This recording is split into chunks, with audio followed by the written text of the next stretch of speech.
English premier ലീഗിൽ Manchester യുണൈറ്റഡിനും ആഴ്സണലിനും തകർപ്പൻ ജയം. യുണൈറ്റഡ് ടോട്ടനത്തെയും ആഴ്സണൽ സണ്ടർലാൻഡിനെയുമാണ് പരാജയപ്പെടുത്തിയത്. വോൾസിനെ തുരത്തി ചെൽസിയും മിന്നും ജയം സ്വന്തമാക്കി. 1-2 ഗോളുകൾക്കാണ് ചെൽസിയുടെ ജയം.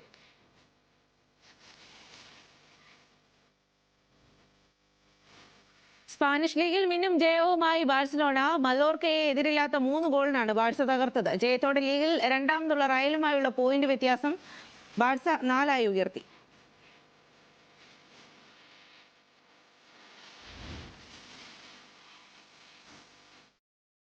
CK നായിഡു ട്രോഫിയിൽ ഗോവയ്ക്കെതിരെ കേരളത്തിന് 87 റൺസ് ഒന്നാം ഇന്നിംഗ്സ് ലീഡ്. കേരളത്തിന്റെ ഒന്നാം ഇന്നിംഗ്സ് സ്കോറായ 255-നെതിരെ ബാറ്റ് ചെയ്ത ഗോവ 171 റൺസിന് എല്ലാവരും പുറത്തായി. 5 വിക്കറ്റ് നേടിയ ഷോൺ റോജറാണ് ഗോവയെ തകർത്തത്.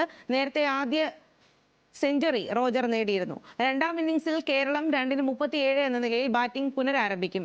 121 റൺസിന്റെ ലീഡുള്ള കേരളം ഇന്ന് വേഗത്തിൽ ലീഡ് ഉയർത്തി ഗോവയെ ബാറ്റിംഗിന് ക്ഷണിക്കാനാവും ശ്രമിക്കുക.